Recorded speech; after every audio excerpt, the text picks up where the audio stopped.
Amigos, gracias por continuar con nosotros. Y ya tenemos conectada a la psiquiatra Laura Pou, a quien damos la bienvenida a este espacio República de la Verdad. Buenas tardes, doctora. Buenas tardes, Roselvi, gracias por recibirme. Gracias a usted por estar con nosotros en República de la Verdad. Y de inmediato, doctora, para aprovechar el tiempo, hay un tema con el que quisiera iniciar esta conversación y del que al menos en este programa pues no hemos tenido oportunidad de hablar. Y es la situación que padecen muchas personas en las que de repente, o al menos eso alegan las familias en muchos casos, pues a las personas se les ve con una rutina normal y de repente parecen tener crisis con algunos episodios psiquiátricos que la gente pues describe como repentinos. El caso, por ejemplo, que recién vimos del fallecido David de los Santos, pues que su familia describía que el joven salió en condiciones normales de su casa en la mañana y cuando vimos varios días después, pues los videos en el destacamento en la noche se le veía describiendo y hablando algunas incoherencias y muchas personas se preguntan, ¿puede una persona presentar una crisis así tan repentina sin haber dado, digamos, indicios antes? Mira, realmente debe de dar indicios. Vamos a suponer que por la edad que él tenía, podía haber sido un debut de un episodio psicótico que se puede corresponder a enfermedades como esquizofrenia, pero usualmente no suceden así de manera repentina, sino que ya el paciente comienza a comportarse de manera extraña, a tener discursos desorganizados, hasta que finalmente se pone agresivo y ahí es que la familia actúa porque se alarma.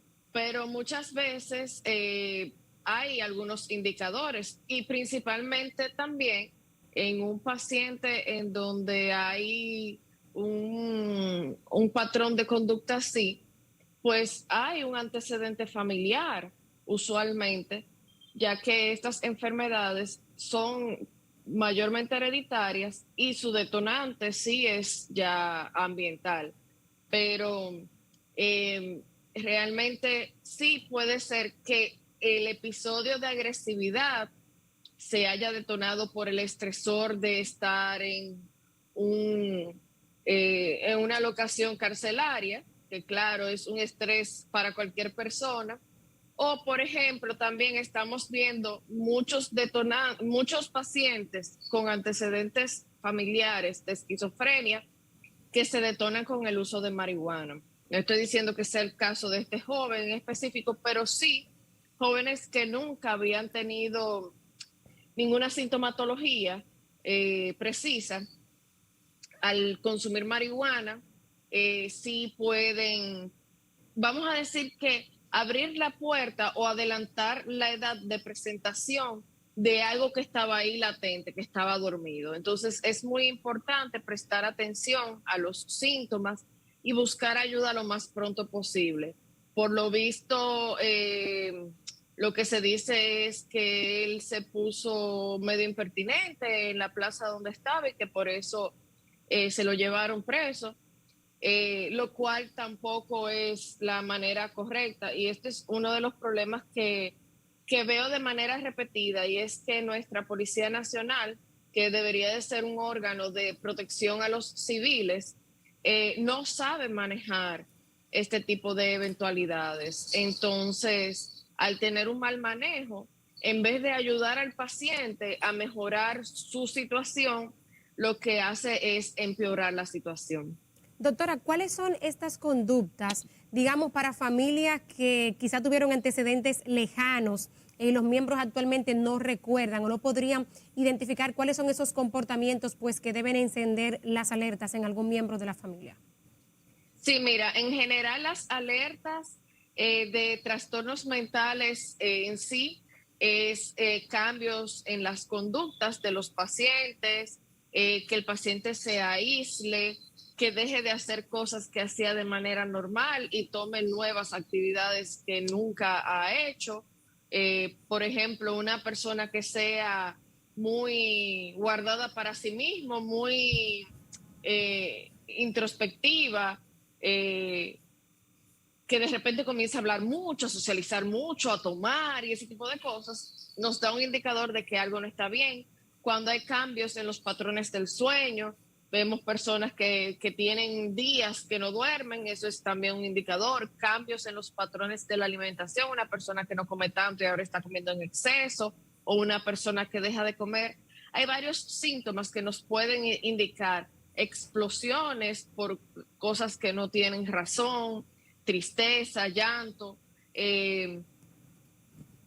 pensamientos de que los están persiguiendo, de que alguien le quiere hacer daño, de que alguien lo está vigilando, ese tipo de cosas. O también que digan que están viendo cosas o están oyendo cosas que más nadie de la familia puede ver o escuchar. Es muy importante que estemos atentos a estas señales de alerta.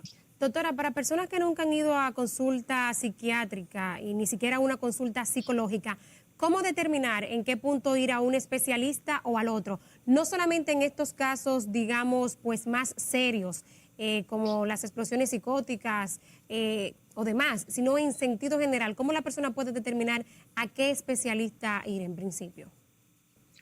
Mira, en realidad hacemos un trabajo concomitante. Muchas veces trabajamos en equipo y muchas veces referimos unos a los otros si vemos que nuestros pacientes necesitan una ayuda conjunta o no somos nosotros quienes nos tenemos que encargar de ese paciente. Pero básicamente en cualquier paciente donde haya agitación, agresividad, en donde haya un intento suicida o un suicidio no completado, son pacientes meramente de psiquiatría. Ya luego se incluirá al psicólogo en lo que es la parte terapéutica luego de que el paciente esté estable. Pero de entrada, un paciente que está agresivo, que quiere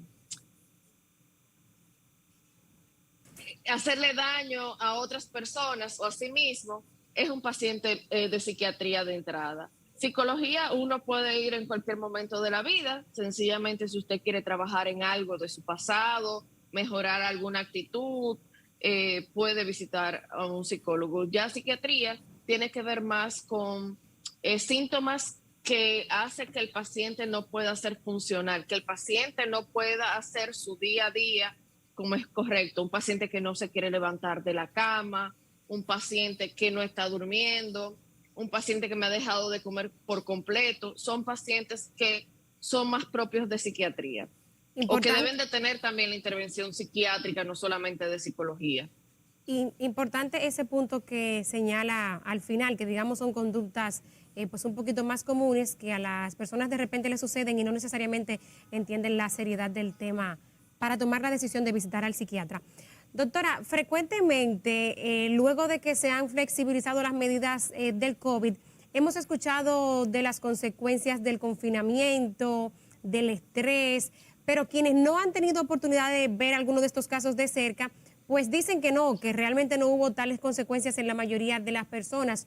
¿Su opinión cuál es, partiendo de los casos que pudiera haber en consulta? ¿Realmente son tan serias las consecuencias del confinamiento, digamos, en el comportamiento y la salud mental de las personas? Bueno, definitivamente sí.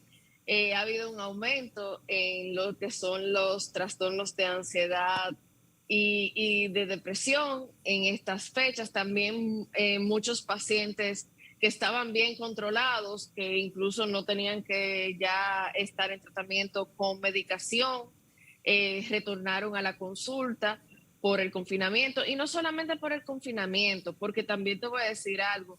El COVID es una enfermedad inflamatoria y existe una neuroinflamación que deja como secuela muchas alteraciones en las funciones cerebrales de los pacientes. Entonces es importante tener en cuenta que muchos pacientes luego de haber tenido COVID, tal vez no con sintomatología muy fuerte, sino leves, pueden haber quedado con secuelas neuropsiquiátricas que todavía se están describiendo y que cada vez más vamos a ir ahondando sobre estas a medida de que las vayamos viendo en la consulta y en la investigación.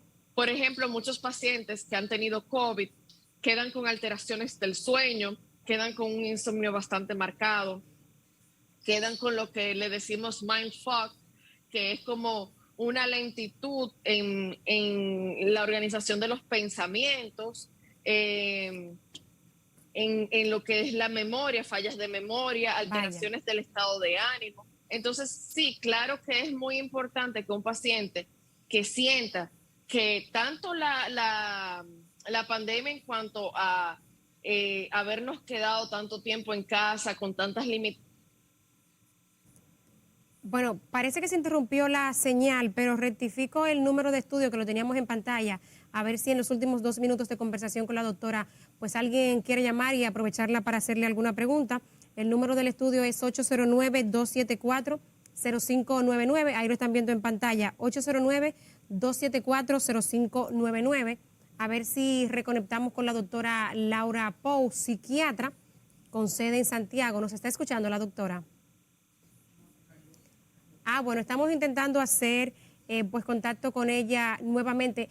A mí me parece que es bastante interesante, señores, prestarle atención a lo que decía Laura en el sentido de que ciertamente ha habido un incremento de las consultas psicológicas y psiquiátricas post-COVID, porque algunas personas, o la mayoría, si no ven casos cerca, entienden que realmente las consecuencias del COVID en la salud mental no son tales.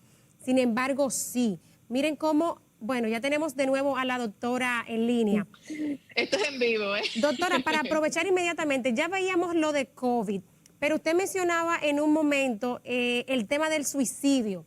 Quisiera saber cómo están las estadísticas en cuanto al suicidio a nivel mundial y cómo están aquí en el país, a propósito de que usted pues reconocía el aumento de las consultas de salud mental. Sí, mira, a nivel mundial tenemos un aumento en los casos de suicidio. A nivel nacional, realmente tú sabes que las estadísticas aquí son medio desorganizadas, aunque actualmente la Sociedad Dominicana de Psiquiatría hizo un acuerdo con el ONE, que es la institución que se encarga de las estadísticas nacionales, para poder llevar un mejor control sobre estas. Pero hemos visto en los últimos meses muchos casos de desapariciones que asumimos por lo que narran los familiares que pueden haber sido Vamos a tomar, suicidios. Doctora, una llamadita que tenemos. Buenas tardes. ¿Quién nos habla y desde dónde? Buenas tardes, le habla Víctor Manuel Rodríguez, de aquí de Los Reyes Segundos. Tu pregunta, Víctor Manuel. De Santiago. Yo te estoy llamando para decirte que respecto a ese muchacho, no se veía nada anormal de él. Lo que pasa es, mira, que la policía aquí la policía es para proteger el ciudadano, no para maltratarlo. Si la policía ve que un ciudadano está haciendo daño, lo que tiene que hacer es posarlo y llevarlo al cuartel. Gracias, Víctor Manuel. Y tomarle todos los datos de la cédula, todo su dato y dónde vive y todo, ¿entiendes? Y hacerle saber a la familia que él está preso también. Exacto. Gracias, Víctor Manuel. La siguiente llamadita, por favor, si son con preguntas, para que aprovechemos a la psiquiatra Laura Pou, quien precisamente está en Santiago, desde donde nos llama Víctor Manuel. Doctora, nos decía de las desapariciones con presunción de que pudieran ser suicidios. Sí, porque como no sé si te has fijado que muchas de las desapariciones tienen que ver más con áreas en donde hay mar, y eso haría que la recuperación de los cuerpos sea un poquito más difícil. Pero realmente, tú sabes, cuando hay una persona desaparecida, no podemos asumir nada y esperar a lo que dicen las investigaciones. Y yo sé que para la familia es muy difícil hacer un duelo, porque siempre tienen esa expectativa de que ese familiar va a volver a aparecer. Y es bueno entonces que trabaje en la parte terapéutica ese duelo no cerrado, que es tan difícil de cerrar y que marca y deja una huella bastante fuerte en los familiares de los desaparecidos. Pero podríamos presumir que por lo menos algunos de los casos sí podrían ser casos de suicidio por la descripción que hacía la familia de los estados de ánimo de estas personas. Doctora, ¿cuáles son esas conductas que la familia debe observar en estas personas porque son potenciales suicidas? Sobre todo porque tengo entendido que quien logra suicidarse es una persona que al menos lo ha intentado varias veces antes de conseguirlo. Sí, el hecho de que usted haya tenido un suicidio fallido aumenta 50% la probabilidad de volverlo a intentar y de lograrlo. También personas que tengan cualquier tipo de trastorno mental, personas que hayan tenido pérdidas recientes. Los hombres tienen más probabilidades de consumar el suicidio que las mujeres por los métodos que utilizan. Son cosas importantes. Una persona que se retrae, que no está esperanzada, que no está haciendo planes para futuro, es una persona que tiene más probabilidades de suicidarse. También una persona que esté poniendo sus cosas en orden, que se esté despidiendo. Entonces, es importante tomar esto en cuenta y que los familiares vean las señales. Importantísimo, sin duda. Doctora, cuénteme, además del tema COVID, ya en esta parte final de la entrevista, ¿cuáles son las otras causas pues que generan el incremento de las consultas en estos últimos tiempos? Bueno, también está relacionado un poco al tema COVID, pero la reinserción de los niños, yo que trabajo con niños y adolescentes, la reinserción de los niños nuevamente en clases. Si bien la pandemia y el aislamiento en casa hizo que los niños tuvieran dificultades sociales y que para muchos fueran difícil manejarse sin el grupo, por otro lado también volverse a acostumbrar a la rutina ha hecho que muchos niños que tal vez se sentían protegidos en el hogar se les haga difícil, principalmente porque tienen miedo a contagiarse o porque realmente se sentían más cómodos en su hogar, porque son niños que tal vez son un poquito más introvertidos y que han perdido esta protección. Entonces, volver a acostumbrarse a esa reinserción escolar se les ha hecho difícil. Y eso genera una consulta psiquiátrica, porque pudiera parecer un tema más o menos manejable. Todo depende de cuánto esté afectando al niño. Hay niños que sí, hay niños que solamente con la parte terapéutica pueden mejorar y reinsertarse sin ningún problema. Todo depende. Los niños en eso son bien complejos, son pacientes tal vez hasta más complejos que los adultos, porque no solamente depende del bienestar propio, sino de lo que está pasando en casa. Entonces, totalmente, el nivel de complejidad es un poquito más alto que en un adulto. Doctora, si pudiera ahora, bueno, y considerando que la llamada que tuvimos fue precisamente de Santiago, donde sabemos que es donde usted, digamos, puede dar consultas presenciales, que nos cuente, pues, para nuestra gente de la zona norte del país, dónde está dando consulta y si alguien, pues, en el resto del territorio nacional quiere contactarla, ¿cómo lo pueden hacer?